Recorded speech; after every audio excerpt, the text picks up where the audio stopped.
एक बार गौतम बुद्ध अपने कुछ भिक्षुओं के साथ एक प्रवचन सभा में बैठे थे। उस सभा में बुद्ध के चाहने वालों से ज्यादा बुद्ध के शत्रु थे। यहाँ तक कि जिसने वो प्रवचन सभा आयोजित करी थी वह भी बुद्ध से ईर्ष्या करता था। सभा का आयोजन राजा के महल में हुआ था, इसलिए राज्य के सभी मुख्य लोग वहां उपस्थित थे। बुद्ध सभा में जाने से पहले ही जानते थे कि सभा में उनके विरुद्ध कोई ना कोई षड्यंत्र अवश्य रचा जाएगा। सभा में जाने से पहले बुद्ध का शिष्य आनंद बुद्ध को चेताया है कि बुद्ध आपको वहां नहीं जाना चाहिए। वहां के लोग आपके साथ दुर्व्यवहार करेंगे।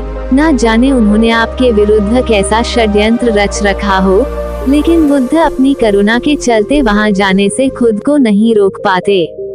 सभा की शुरुआत होती है। बुद्ध के साथ कुछ तीखे प्रश्नों से बुद्ध से ईर्ष्या करने वाले लोगों का ये प्रयास होता है कि बुद्ध से कोई ऐसा प्रश्न पूछा जाए जिसका उत्तर बुद्ध ना दे सके।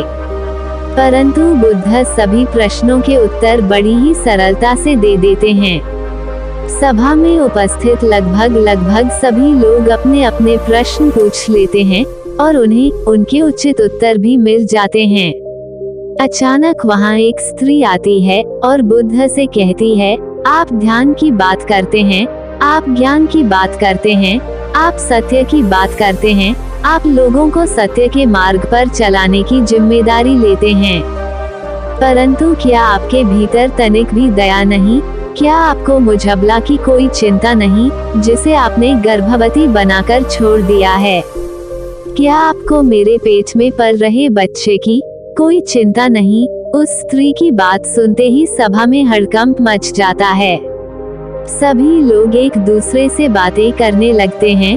उस सभा का ही एक व्यक्ति खड़ा होता है और कहता है, अरे स्त्री के सौंदर्य के सामने तो बड़े बड़े ज्ञानियों ने घुटने टेक दिए, फिर ये बुद्ध क्या है? फिर कोई और खड़ा होता है और कहता है, हमें बुद्ध से ये उम्मीद नहीं थी कि बुद्ध इतना नीचे गिर जाएंगे। इसी तरह से सभा के बहुत सारे लोग खड़े होते हैं और बुद्ध को भला बुरा कहते हैं। बिना सत्य को जाने ही कि सत्य क्या है, लोग बुद्ध को भला बुरा कहना शुरू कर देते हैं। जब सभी लोग अपने अपने मन की भड़ास निकाल लेते हैं, तब राजा कहता है, बुद्ध आप अपनी सफाई में क्या कहना चाहेंगे? राजा भी बुद्ध ईर्ष्या करता था। वह चाहता था कि बुद्ध बदनाम हो जाए। यहाँ पर एक आवश्यक बात आपको समझनी चाहिए कि इस सारी घटना का बुद्ध पर कोई असर नहीं था। न तो लोगों के अपशब्दों का बुद्ध पर कोई असर था और न ही उस स्त्री के झूठे आरोप का। जानते हो क्यों? क्योंकि बुद्ध जानते थे कि सत्य क्या है। वह अपनी नजर में ठीक थे। सूत्र यही, चाहे पूरी दुनिया आपके खिलाफ हो जाए, अगर आप अपनी नजर में ठीक है, अगर आप जानते हैं कि आप सत्य के साथ हैं, तो आपका कोई कुछ नहीं बिगाड़ सकता।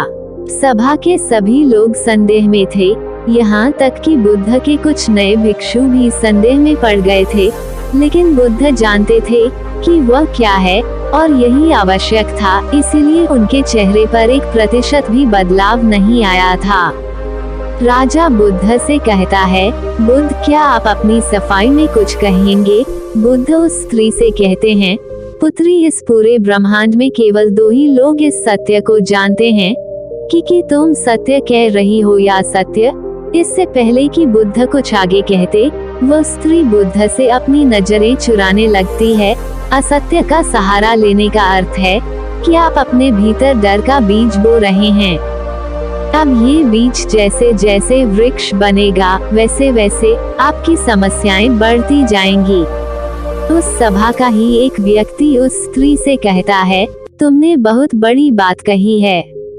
अगर यह गलत साबित हो गई तो तुम जानती हो ना कि तुम्हें क्या दंड दिया जाएगा।